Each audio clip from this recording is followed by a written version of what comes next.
Hello and welcome to Unheard in our lovely new studio in the middle of London. We have reached the point at the end of the pandemic when we can actually interview people in person, which is of great excitement because I don't know about you, but I was beginning to get tired of those Zoom interviews. And to kick us off, I'm really excited that we have, I guess he's normally described as France's most famous public intellectual, because that's what he is. He's Monsieur Bernard-Henri Lévy. Welcome. Thank you. You've got a new book out. It discusses your whole worldview. It involves a lot of different dispatches from parts of the world where there's suffering. And to me, I guess, it struck me as a sort of almost a defiant book, because the worldview that you're most associated with, maybe the kind of champion of, is a sort of liberal, pro-intervention worldview where democracy, we hope, would spread across the world. It's been a dominant worldview for decades, and now it seems sort of out of fashion. Did you feel like you were writing it in a spirit of defiance? First of all, I never was concerned with being out of fashion or not out of fashion. I have my line, my conviction. It never moved since the beginning of my career, and I'm still the same. I believe that democracy deserves to be shared. I believe that there is no places of the world which are unfit for democracy. I believe in human rights. I believe in universality of values.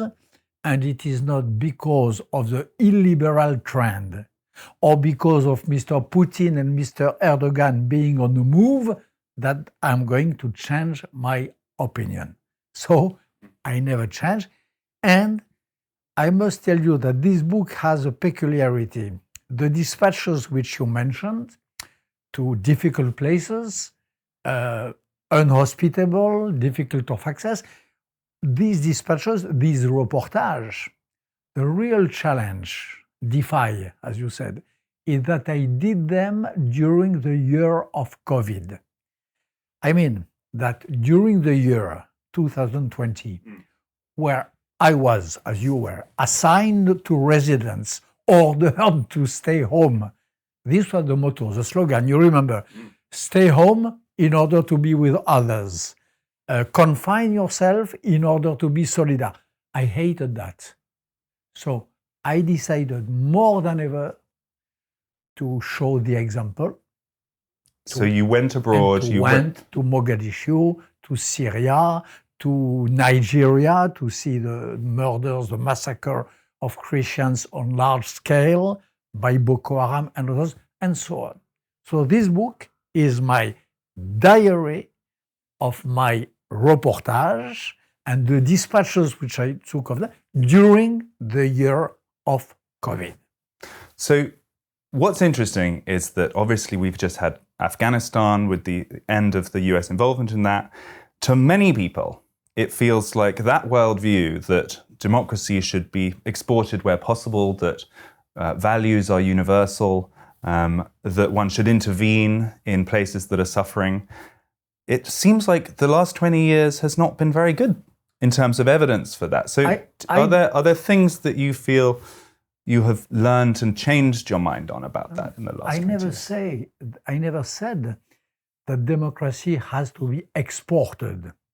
What I say is that where you have some Democrats, if you have some Democrats in a place or in another, we have the moral duty and sometimes the political duty to help, to encourage, to embrace, to reinforce, not to export. You have to have first the existence of a strong political force. For example, today, Kurdistan, maybe. For example, the Iraqi Kurdistan, called KRG, this autonomous area in Iraq, defended by Peshmerga and peopled by Kurds. They are Democrats, as much as we are. They love democracy. They want equality of gender between women and men. we don't have to export. So I just want us to be reliable allies. Afghanistan. But let me just come back on that, because the Kurdistan example is almost the exception, isn't it, that proves the rule, because it's a Muslim country, but as you've said yourself, they show signs of some of these same values. You know, there was Pew research polling from Afghanistan, and in so much as we can trust any opinion polls from a place like that, it showed very, very strong majorities in favor of Sharia law. So what do you say to that? If there are Democrats, but they're in a small minority, mainly confined to the big cities in a place like Afghanistan, what should a liberal Democrat want? Do you know what the polls would have said in 1988 about the importance of Democratic Party in Russia, in Poland, in Hungary, in Czechoslovakia? You would have probably said that the polls were poor and that they were a little minority, maybe confined to big cities. Few months after, you had this overwhelming movement of people daring to go to the street and to cut the wall. I think that in Afghanistan, it's not the same, but it could be comparable. I know Afghanistan not too bad. I went at least since a long time, since 40 years, I went many times. What I can say is that there is a growing movement of women, in particular, wishing equality, wishing to unveil their face, refusing the law of Taliban. Are they majority, minority? Is it only cities? Is it countryside? I will not enter in details, but what I know is that the number grows from year to year. And that we had the moral duty of supporting. And that we denied, we betrayed this moral duty, and that it is a huge moral fault and political mistake. So what would you have us do then? The West has been in that conflict, in that area for 20 years. The deaths have gone up and down. Most recently there were fewer, but that was in part because of the exit deal that had been negotiated. The government collapsed incredibly quickly, which to some people revealed just how weak and how inauthentic it was in its administration. What would the BHL prescription be? Should we just still have troops there for another 10 years? The BHL prescription exists. I published 20 years ago, 20 years. It is available in the Middle East Institute book publishing house. It's available with a preface, a foreword of General Petraeus. 20 years ago, I released a book which was my prescription to my president, Jacques Chirac, after a few months in Afghanistan. After the fall of the first Taliban, 2001, I was sent by Chirac in Afghanistan. I was his special envoy. I went all over Afghanistan and I made a report. My prescriptions are there. It's twofold. Number one, to help those who want to build a real administration, which we did not do. We sent tons of money without checking the real channels. We left corruption to prevail, and so on. And number two, to believe in geopolitics, which means not to make war, just to have a presence. In Afghanistan, a few weeks ago, just before the withdrawal of America, how many soldiers there were? 2,000 or 3,000, no more. They were not in war operation. They were just in their barracks at the end of the day, since a few years. But their symbolic presence, the fact that they were there, was like a shelter permitting the women to unveil, permitting the little girls to go to school, permitting your colleagues, journalists in Afghanistan of Tolo News and others, to do their job. My prescription was that America and UK and France have troops, but America more, troops all over the world, in Korea, in Germany, in Europe. they have troops in so many places. So what was the cost of leaving 2,500, 3,000 troops on a non-combat mission? It was a non-combat mission to let them there just to manifest that we care, that we have a politic, that we are not withdrawing behind the walls of our fortress, that we don't give space and abandon the field to Turks, Russians, and Chinese. My prescription is to say to Putin and Erdogan, we are still here. So there's here, which is Afghanistan. The places that you talk about in this new book include Nigeria, Somalia, Ukraine. It's a interesting and varied list. Would that same principle, if we followed your principle, not lead to a large number of troops in a lot of countries? Because anywhere that is suffering, anywhere where there's a nascent democratic movement that we feel morally obliged to support, we got to have troops. It is not. Who's going to send all these troops? I'm not a troop maniac. It is not only troops. Nigeria, for example. Nigeria. A huge scandal is going on in Nigeria. You have half of the population of Nigeria who are Christians, who are targeted, killed, massacred because they are Christians. Not because they are farmers against shepherds, not because they are Southerners against, not because they are Christians. I revealed that in my book. I made an investigation and a reportage to check that and to prove that. So what I would like is, number one, to take that into account, to recognize it, not to listen to all these alleged experts who tell us, no, it's nothing, it is just tribal conflicts. No, it is a large-scale massacre ignored by the West, ignored by the democracy, and which is based on a religious war. Number one, to take into account. Number two, to exert the appropriate pressures on the government of Nigeria, which is governed by extremist Muslim people, President Buhari and others, the Fulani, and who is, of course, vulnerable to sanctions and to pressures. Let's try by this.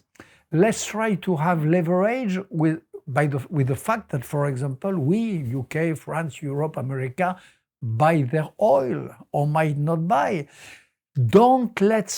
I saw in the middle belt of Nigeria, I saw madrasas created by Turks. I saw some strong forces full with the neo-Ottoman creed. Why leave Nigeria to these people? Why? So what I recommend is just, again, to be Take there. action of some kind.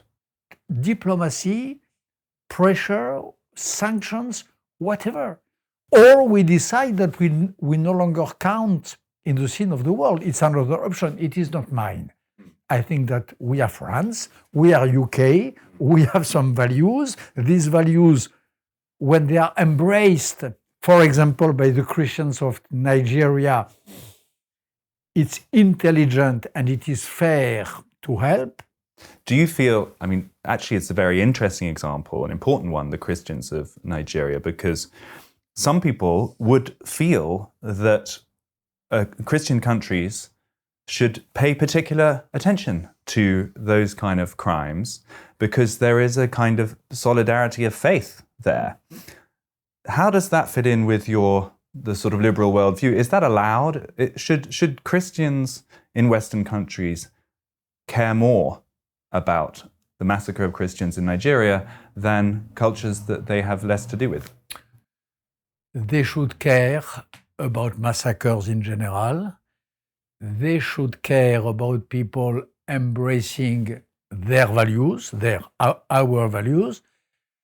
And it is incomprehensible, it is impossible to understand when these people calling for help and wanting to share are Christians sharing not only our values but our creed and so on. And I cannot understand, it's true, why the Christians in the West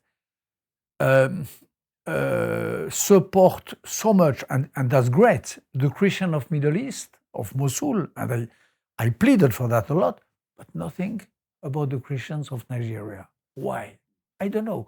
Maybe because there is a blackout in the press, maybe because Africa is considered as being remote, but my role is to say as loud as I can, you have here a population who has an additional reason to be cared about. I think that brings us close to the central dilemma, the central question, which is, we talk to lots of people who would be proud liberals, who feel very defensive and excited about the kind of Western liberal tradition, but who feel that the best way to protect and preserve and advance it is not to have a kind of universalist vision that it must cover the whole world and that everyone will be going in that direction, but actually you protect it better by saying that there are cultures that are so different that maybe they will get there, maybe they won't, but we should not try to use our own treasure, our own energies to make that happen. I believe from the bottom of my heart that I know this way of thinking. It's a big mistake. It's a big mistake because the game is worldwide.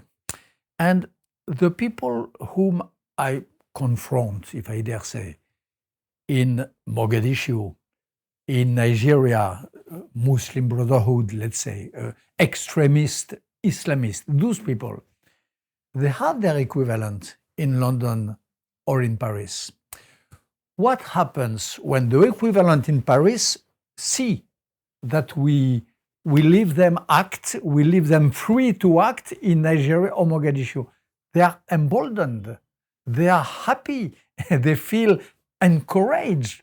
Every victory which they make in Nigeria or in Syria, it is an encouragement to fight more in London or in Paris.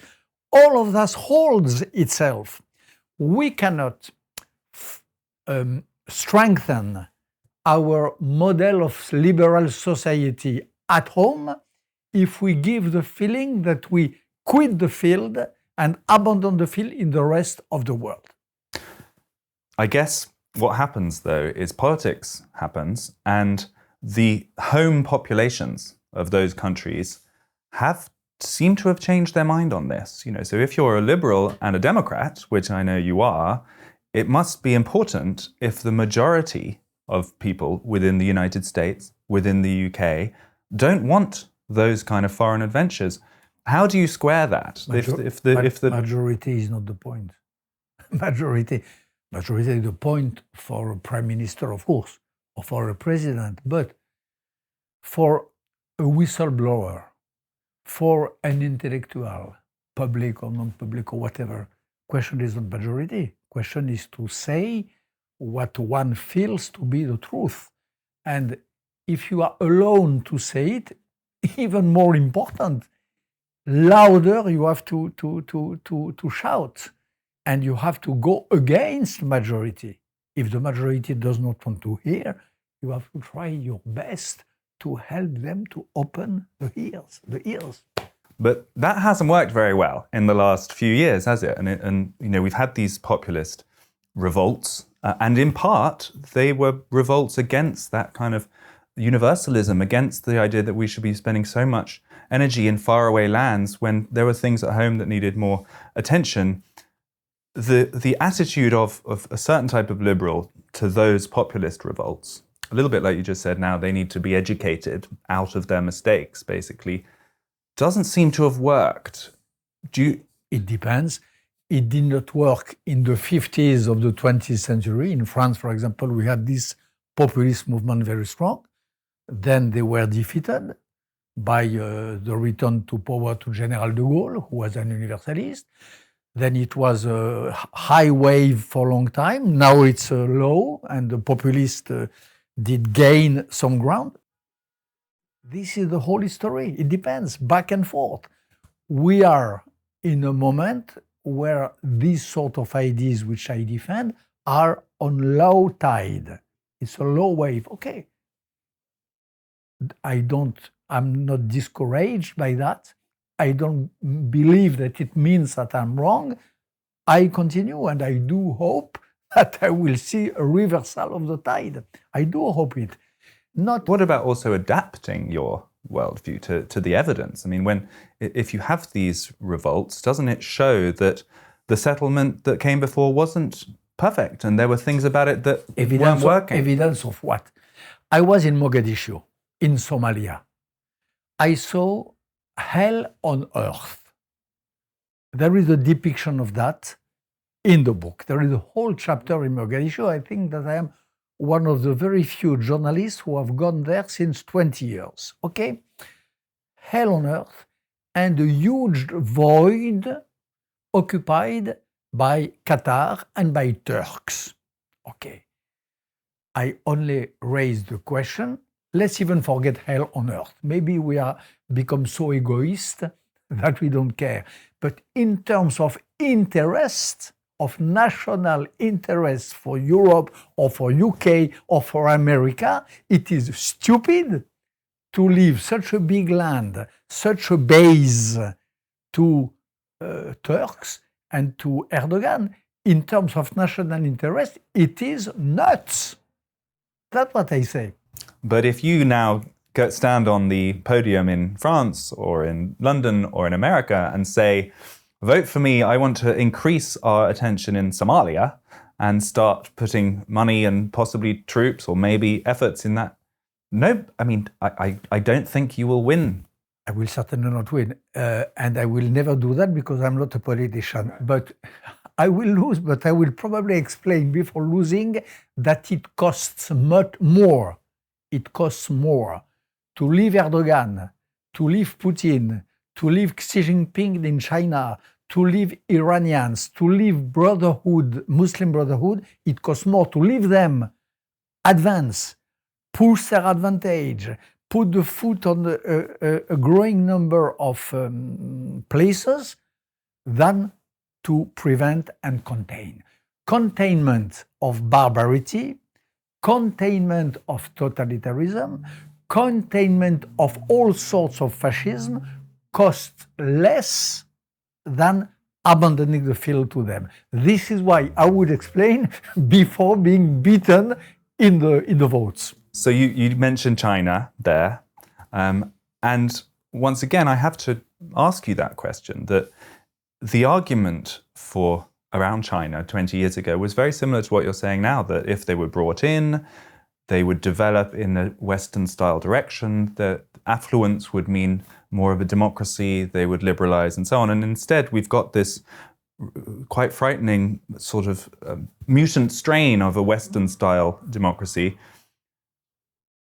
Do you feel that you got that wrong? Do you feel the West got that wrong? Should we have just contained them by excluding them more from the economy? Or what lessons can we learn from the Chinese experience? We have to, I never said that we had to encourage the Communist Party to develop and to take control of his country. What I said 20 years ago, 30 years ago, 40 years ago, was that we had the duty of protect and defend the dissidents, for example. I was expelled from China in 1998 or 99 because I went there in a movie festival and I dared to defend and to speak in favor of a dissident. This is what I said, and I still believe it. I think that we did not do that enough. So, defend the dissidents, not to accept like stupid morons or beggars the belt and the road of silk road, which they are building now. Not to accept in Africa their condominium with Turkey and with Russia to expel the West from this part of the world. I don't believe that we have to exclude China. I believe that we have to intelligently, cleverly confront, not leave the ground, confront, have a proper diplomacy, not to be like again, stupid morons swallowing all the propaganda of the Chinese when they say that they are doing the well of humanity, that they are creating prosperity, and so on. I say that we should not be on the defensive position as we are today. We, not the West, the Democrats. If the West was under, thanks God not, but fascist law, if we were in the 30s of last century, I would not say that. But today, most of our countries are democratic. They really practice and improve the equality between women and men, the democratic practices, and so on. So this we have to be proud of. We have to be, at this moment, proud of what the West is. You've been a big fan of America during times where America was less popular, more popular, and it seems from your writing that you support their role as a leader of the free world, a kind of policeman of a kind. A lot of people thought it was Donald Trump that was bringing in this new, more isolationist America, but it turns out, post one election and with new President Biden, that he seems pretty isolationist as well. So it wasn't just the Republicans who were for America first. What's your reaction to that? Again, I'm sorry, I never said that as for myself, I never said that it was only Donald Trump. I wrote a book before this one, a few years ago, saying that the isolationist trend of America started with Barack Obama and started with the day, August 29, 2013, when Barack Obama decided not to respect his own red line in Syria. This day, something started. And in this previous book, which is called The Empire and the Five Kings, I even said that it was older than that, even years before. So it's a big trend in America, which has started 10, maybe 20 years ago. It's a big trend, of course. It is not reduced to Donald Trump. And Biden today embodies that. For me, the terrible thing... Does that disappoint you, though? Are you disappointed by President Biden? Of course. I am disappointed by the way in which he validated the choice of Trump. Trump dreamt the withdrawal from Afghanistan. Biden did it. True. The withdrawal from Afghanistan is a joint operation, Trump-Biden, conceived by Trump, executed by Biden. So there is no, in this case, no many reasons to be proud of Biden on that regard. I got to come back to this question, though, because if strong majorities of Democrats and strong majorities of Republicans support that move, and if we are true Democrats, isn't this not an example of the liberal democracy that we are championing functioning very well? Because they were in favor of the Iraq war when it happened. They've witnessed the loss of blood and money and energy that has taken over the decades. And the public, the citizens of that polity have decided they don't want to do that anymore. And so the politicians have responded. Is this not a success story for liberal democracy? No, because liberal democracy is not only the rule of numbers. Liberal democracy is also the rule of law. And even if the numbers disagree with the law, both are still valid. Liberal democracy is a mix, an encounter between number, law, institutions, a sort of civilization and of practices. This is number one. Number two, the number who are moving from the idea of endorsing our responsibility. It is not just that they saw that we spent badly the money of the citizens in Iraq. It is not only that. If it was only that, they would say, come on, Mr. Governance, for the next case, for Afghanistan, we want to check. We want to verify the way to ask you accountable of how you spend. No. Alas, it is also a big trend in public opinion, which is an egoist trend, which is a trend leading an increasing number of people to believe that their interest is a selfish interest reduced to the little home of their narcissism. And this is not liberal democracy. This is something else, a new pattern of society, which you have, by the way, in some countries of Europe, like Hungary, for example, and which has not to be blessed. An intellectual is not here, or a journalist, just to bless all that is happening. In what is happening, things have to be blessed and things have to be confronted. Liberal democracy is not amor fati, love of destiny, no. So within those societies that you've just talked about, there are trends that I think are really concerning that seem illiberal. They've come out recently, and frankly, they're coming as much from the left as from the right. There's not really a political blame here.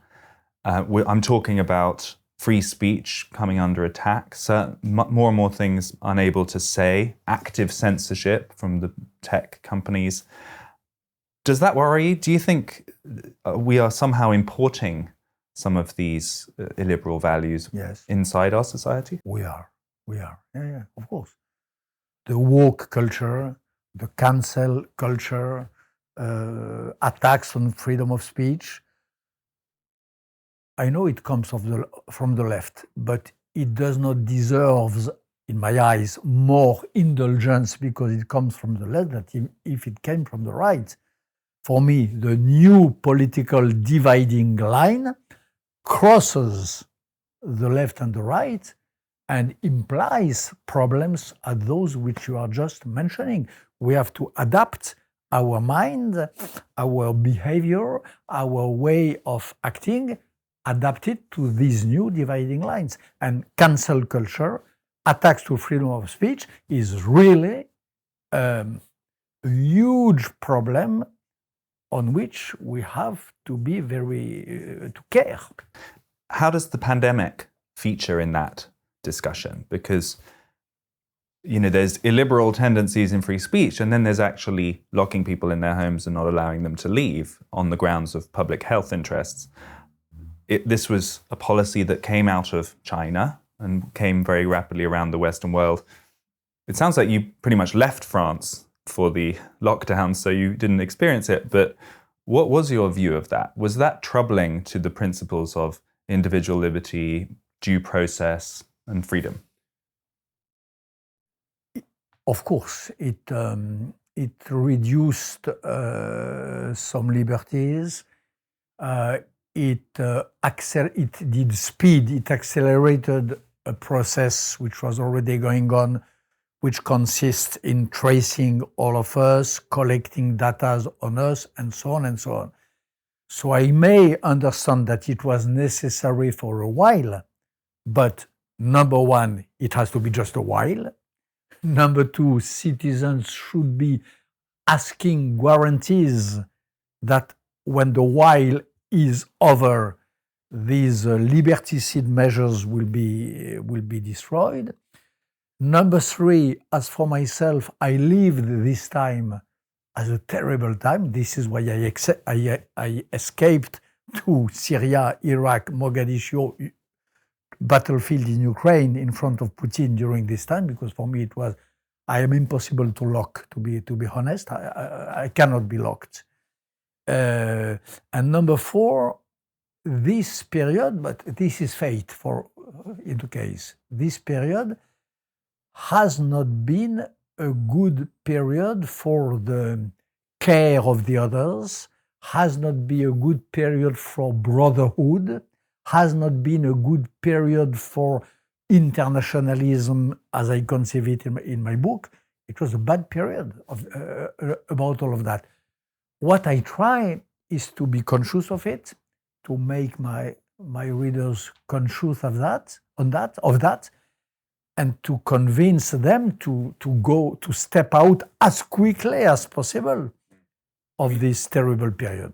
it's thrown up its own miniature rebellion, hasn't it? We see on the streets of Berlin, of London, and indeed in France, regular protests against vaccine passports, against what seems to be steps towards mandatory vaccination. I don't protest myself against vaccine passport. No.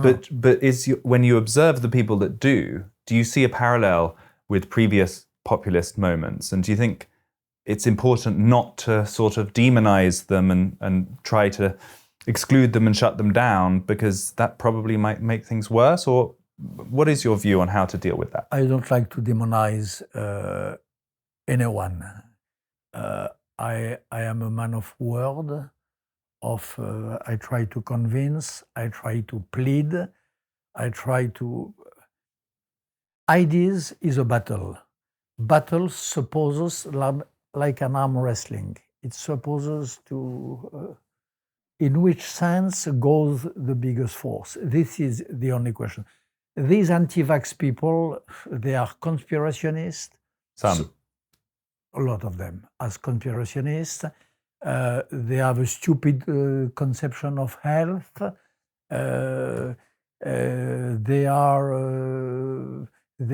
In France, they hate Macron because I don't know what they want.